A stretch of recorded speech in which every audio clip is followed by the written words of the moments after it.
네, 아유. 저기 좀 민주당에 이번 뭐 어디 갔다 오시는 거예요? 아, 예, 저기 도당 여성위원장 공모 신청서 원서 내가지고 오늘 면접 있었어요. 충북도당. 네, 충북도당 민주당. 그 몇 명이 응시하셨어요? 6명이 전체 공모를 냈고요. 네, 제가 오늘 면접 있었습니다. 면접하고 그럼 어떤 기준으로 뽑게 되는 거예요? 뭐 아무래도 여성위원회니까 뭐 여성위원회 전체적으로? 조직 활성화라든지 내년 지방선거랑 연결했을 때 뭐 내년 도지사 선거나 다 단체장 선거나 여기에 도움을 줄 수 있는 여성 조직을 좀 활성화시킬 수 있는 사람을 좀 중요하게 생각하지 않을까 싶어요. 네, 그 자세한 얘기 또 듣겠습니다. 네. 네, 신은 오늘 또 그래 오랜만에 또 민주당의 그 여성 당원이시죠. 박상훈 전 도의원 출마자. 근데 또 의원님 만나서 구조에서 이야기를 듣는 시간이에요. 안녕하세요. 안녕하세요. 지금 시민들도 그렇지만 또 저도 뭐 궁금한 게 뭐 초별인데 외람된 얘기지만 당은 이제 그 통합진보당에서 민주당은 이제 이적을 하셨죠? 벌써 한 2년? 네, 2년 됐어요. 2년 넘었죠? 좀 어떠셨어요? 그때 처음에는 좀 마음가짐이라도 어떤 마음으로 당을 글쎄요. 옮겼냐를 묻고 계시는 그렇군. 건가요? 물론 좀 어떤 새로운 바람을 일으킬 쪽인지 시민을 위해서 출마하기 위해서 아니면 일단은 저는 이제 당이 민주노동당이죠. 통합진보당이죠. 민주노동당에서 뭐 제가 이제 예전에 학생운동을 하고 학생운동하고 나서 고향에 내려와서 어떤 이제 이 고향을 조금 더 이렇게 민주적인 공동체로 만들어 보겠다라는 어떤 의지를 갖고 고향으로 다시 내려왔을 때 그때 몇 년도에 내려오셨어요? 2000년에 내려왔어요. 그럼 어디 서울에 계시다가 학교는 이제 졸업하고 서울에서 학교 졸업하고 이화여대 거기 나오셨어요? 네. 그리고 이제 2000년에 내려왔을 때 그리고 나서 제가 이제 당 활동을 민주노동당 활동을 2005년도부터 아마 활동했을 것 같아요. 근데 이제 제가 생각했을 때는 어느 정도 우리나라가 이제 그때는 그 당시에는 김대중 대통령도 계셨고 노무현 대통령도 계셨고 그래서 제가 생각하기에는 절차상의 민주주의는 완성이 되었다. 그러면 우리가 이제 진보적 가치에 대해서 정치가 진보적 가치를 이야기해야 될 때가 되지 않았나라는 생각을 했었기 때문에 민주노동당에 입당을 했었어요. 그리고 이제 민주노동당 활동을 했었고, 근데 민주노동당 활동하는 과정에서 제가 이제 여기가 그 노동조합이나 이제 이런 진보 단체들이 주로 활동을 하는 그 당시 민주노동당이 이제 강성을 어느 정도 역할을 할 수 있었던 뭐 울산이라든지 이런 데와 좀 다르게 부천 같은 경우에는 민주당이나 민주노동당이나 다 합쳐도 이제 지금은 이제 새누리당이지만 당시 한나라당 이 지지율이 너무나 미치지 못하는 지역에서 이제 민주 공동체를 이루어졌을 때 그러니까 쉽게 말해서 같은 맥락이니까 그쵸, 예. 이제 그렇게 이제 그리고 이제 그 당시 또 민주당이 그 당시 민주통합당이죠. 민주통합당이 제가 민주노동당에서 외쳤던 구호 그 사무 일반이라 해서 무상급식, 무상의료 이런 어떤 민주노동당의 그 진보적 가치와 민주당의 진보적 가치와 다르지가 않았던 거죠. 그랬을 때는 우리가 힘을 합쳐서 활동을 했을 때 오히려 그 시너지 효과를 가지고 지역을 민주 공동체로 만들 수 있는 발판이 되지 않을까, 기반되지 않을까라는 생각을 했었습니다. 그래서 그 당시에 지방선거도 냈고 그 다음에 총선도 마찬가지고 다른 지역에서도 민주대연합이라는 이름으로 많은 이제 후보들이 함께 했잖아요. 그래서 저는 그렇게 당대당 대연합 형태라든지 이런 것보다는 전체가 지금은 같이 힘을 뭉쳐서 밀고 나가야지만이 이것을 좀 헤쳐나갈 수 있지 않을까라는 고민을 많이 했던 것 같아요.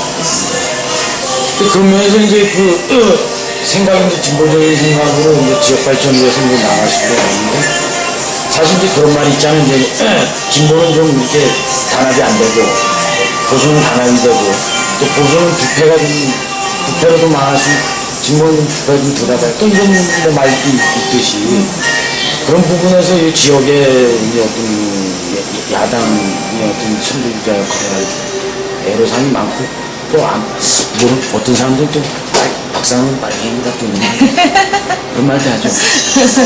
혹시 어떻습니까? 나는 솔직하게 그냥 편하게 그냥 말씀. 네, 저는 그런 생각이 들어요. 그러니까 이제 흔하게 보수는 국회로 망하고 진보는 분열을 말한다 그런 얘기가 많이 하는데 앞에서 얘기했던 것처럼 지역을 민주 공동체로 만드는 데 있어서 우리가 분열할 것이 아니라 같이 힘을 합쳐야 된다. 그래야지만이 그 힘을 가지고 정말 의롭지 못하고 정말 지역을 정말 풍요롭게 그 민주적인 절차에 의해서 지역을 갖고 나가는 사람들이 힘을 받을 수 있다는 생각이 들어요. 그리고 뭐 저한테 지금 말씀하시는 것처럼 이렇게 얘기하신다면 저는 어떤 건가 하면 과연 우리 사회가 뭐 빨갱이다, 종북이다 이런 얘기를 하는데 과연 그것이 진짜 빨갱이고 종북에서 얘기를 하는 것인가 아니면 나와 다르다면 그냥 그런 식으로 몰아붙임으로써 더 이상 얘기를 못하게 마녀사냥하는 단어가 이미 빨갱이와 종북이 돼버린 것 같아요. 저는 그러고 나서 이제 민당 오셔서 도의원 출마하셨잖아요. 출마하셨을 때 민당에서 도의원 출마했을 때 그때 그 서재관 전 지역위원장님께서 이렇게 뭐 박상훈 씨를 이렇게 작업을 쳐가지고 데리고 왔다 도의원을 뭐 그런 얘기에 대해서 또 어떻게 해요? 그런 얘기도 혹시 들으실 적 있어요? 예, 제가 그런 이야기를 좀 많이 들었었고 그런 이야기 때문에 또 민주당 당내에서도 이제 곤란스러워 하시는 분도 있었고 박상훈 걸 또 싫어하는 속으로는 이제 뭐 그렇게 느낌도 있었던 것 같고 자리를 그냥 그죠? 당이 이제 다른 당에서 온 사람은 어떻게 바로 내보내냐 그죠? 네, 저는 근데 이런 생각이 들어요. 제가 아까 얘기했던 것처럼 제가 그때 당을 옮기게 된 계기가 지금 대천에서 그 새누리당을 이기기 위해서 다 같이 힘을 합쳐야 된다. 근데 그것이 이제 그런 개념이 아니라 그냥 당내당 개념으로 바라봤기 때문에 서운하게 본 거구나.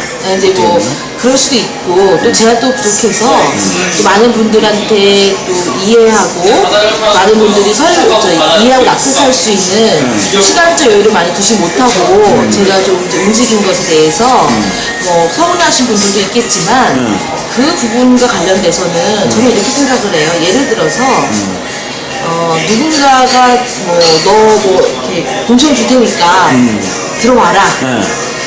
그렇게 해서 민주당이 한 사람의 의지로 공천을 줄 수 있을 정도의 우리가 그런 절차상의 민주주의가 생략된 조직은 아니다라는 생각이 들어요. 왜냐하면 그 당시에도 대의원 그들의 투표에 의해서 경선을 했잖아요. 그러니까 우리도 선거 때 투표 많이 해봐서 알지만 투표소에 들어가서 누굴 찍을지는 아무도 모르는 거예요. 저는 오히려 당시의 민주당 당원들이 그 당시의 선거에서 후보를 결정함에 있어서 가장 민주당을 위해서 또 이제 지역의 새누리당하고 이제 선거를 통해서 가장 민주당의 어떤 정책과 그런 것들을 통해 내용을 가지고 싸울 수 있는 후보를 결정함에 있어서 박상원이 제일 적격이지 않았을까. 부족함이 있다 하더라도 저 남성 후보가 3명 나오신 걸로 알고 있어요. 네네. 그분 어느 분들은 조금 불만을 좀 가지신 분 있죠, 결과에서. 그죠? 결과에 대해서는 당연히 불만을 좀 갖고 계셨어요. 갖고 계시던 근데 지금 벌써 한 2년이 넘었나? 네. 2년 넘어갖고 이제 민주당 활동을 했죠. 그 지역에 이제 앞으로는 어떻게 좀 가야 될 것 같아요? 어떤 그 정치색을 떠나서 어떤 진보냐 뭐 보수냐 이런 개념 말고 어떻게 보세요? 저는 이제 지금 당으로 사람을 보고 좀 가야 되지 않나 하는 저는 이제 어떤 건가면 아까 얘기했던 것처럼 제가 민주당으로 당을 옮겼을 때 민주당이 그 당시에 보편적 국정 이야기했고 경제 민주화를 얘기했단 말이에요.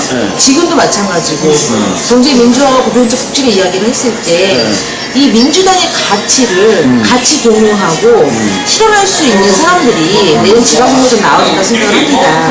그리고 그 사람들이 당선이 되어서 정말 우리 뭐 시정이라든지 뭐 그 뭐 정책이라든지 이런 것들과 또 주민들의 삶이 정말 경제 민주화와 보편적 복지의 흐름에서 변화를 줄 수 있는 것에 적극적으로 나서야 되고 적극적인 단어.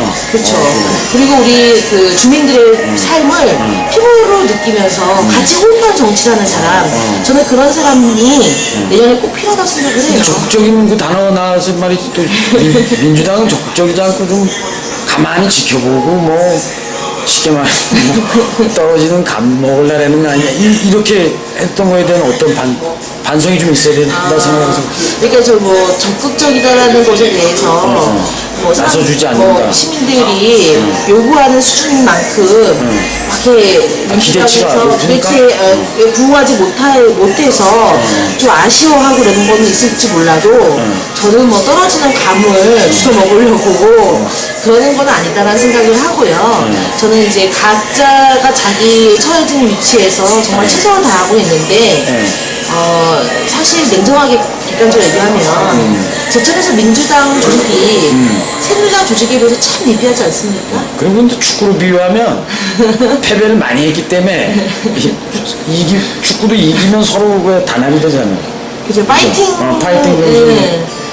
또 자꾸 이렇게 골을 뭐 16강에 못 들고 이러니까 서로 이제 뭐 공격수 네가 잘못했니? 수비수가 뭐 잘못했니? 네가 잘못했니 내가 잘못했니 이런 그렇게 될 수도 있고. 그런 것보다는 제가 봤을 때 정말 지금 말씀하신 것처럼 정말 승리의 기억이 많지가 않아요. 그러다 보니까 승리에 대한 전략을 세우는 거라든지 이런 걸 좀 익숙하지 못한 것은 전략이.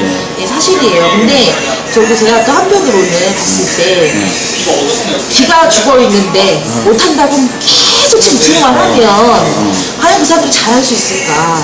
어떻게 보면 정말 우리가 잘할 수 있게 한번 파이팅을 좀 한번 다 같이 하는 것도 중요하지 않을까? 그러니까 선거 때 되면 민주당 원래 한번 살아남아 봐! 이렇게 해가지고 냉소적으로 바라보다가 선거가 끝나고 나면 내가 그럴 줄 알았어.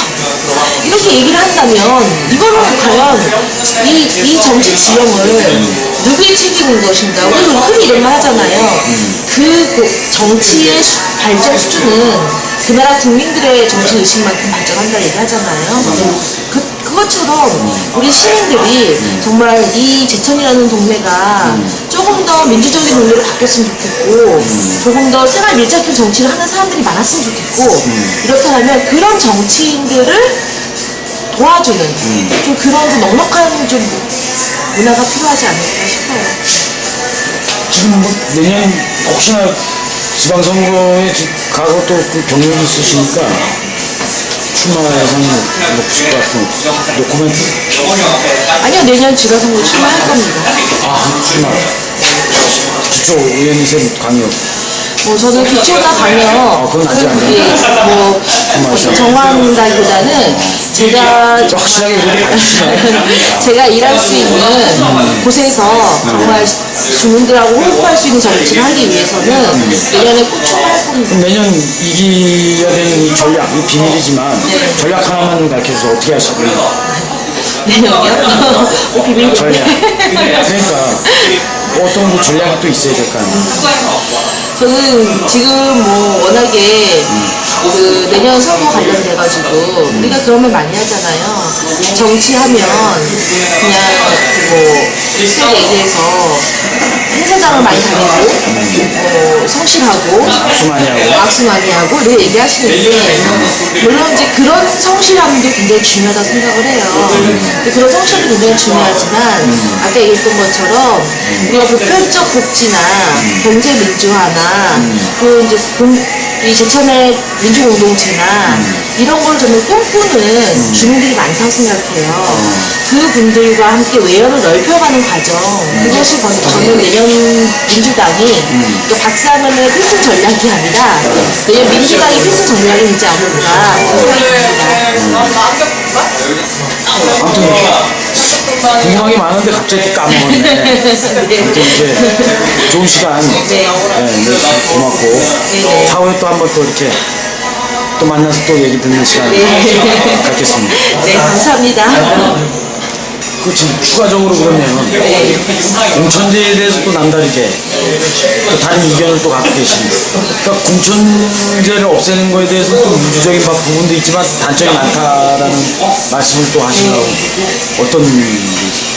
저는 각 정당이 정당 정책에 맞게 후보를 선별하고 골라야 될 의무와 책임이 있는데 지금까지 그런 의무와 책임에 있어서 제대로 그걸 못했기 때문에 시민들이 공천을 없애야 된다라는 이야기를 했는데 저는 구덕이 무서워서 장을 못 담그는 게 아니라고 생각을 합니다.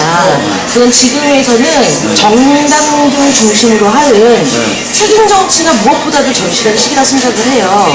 그래서 저는 정당 공천제가 꼭 있어야 된다 생각을 하고 만약에 이게 폐지된다라고 했을 때의 그 이제 반대급부를 생각을 하면 만약에 모두가 다 무소속으로 출마를 하는 판이 된다면 과연 그 유리한 게 누가 유리할 것인가? 저는 예전에 우리가 지방선거 초창기에 그 소선거구 제도 안에서 지방의 유지나 토호 세력들이 대부분의 시의회를 장악을 했잖아요. 그랬던 것처럼 자본이 많은 사람이 들어올 확률이 높다 이 얘기. 그렇죠. 제가 봤을 때는 거의 자본이 많은 사람들, 특히 이제 여성 정치인은 더더군다나 배제가 될 것이고, 남성 위주의 그 조직력이 갖고 있는 사람들 위주의 정치 지형으로 변화가 될 것이다. 그리고 또 하나는 개혁적인 사람들은 더더군다나 진입이 어려워질 것이다. 이렇게 생각합니다. 왜냐하면 지금 뭐 제천만 하더라도 내년 지방선거에서 출마를 예상하는 아마 사람들이 기자분들도 쭉 만나보셨지만 거기에 절대 다수가 개혁적이신 분들이셨나요? 그렇지 않은 분들이셨나요? 그렇지 않은 분들이 많으셨죠. 그리고 정당별로 그 성향을 보면 민주당이나 어떤 지구적 가치를 이야기하는 사람들이었나요? 새누리당이라든지 지역 토호세력들이 많으셨나요? 아무래도 지역 토호세력이나 새누리당 성향의 사람이 많다고 저는 생각을 해요. 그 사람들조차도 정당 공천이 있었기 때문에 새누리당 안에서 나름대로 엄선하는 과정이 있었어요. 근데 공천이 없어지면 엄선 과정이 없기 때문에 그 사람들이 모두가 다 출마를 하게 되면 주민들이 뽑았을 때는 선택했을 때는 가장 많이 얼굴 본 사람을 위주로 선택을 하겠죠. 그러면 선거라는 것이 가장 많이 얼굴을 보이기 위해서 가장 많은 모임을 또 조직을 해야 되고 또 그렇다 보면 우리 얘기한 것처럼 옛날의 선거 방식대로 그렇게 올라갈 수 있다. 네, 그렇게 할 수가 있다. 그런 우려가 있다. 그리고 지금은 이제 정당법에 의해서 제천 같은 경우에는 5개의 시의원 선거구 중에서 여성을 반드시 공천해야 되는 지역구가 있어요. 여성 지역구. 근데 이런데 정당 공천제도가 없어지면 그런 컷터제가 없어지는 거죠.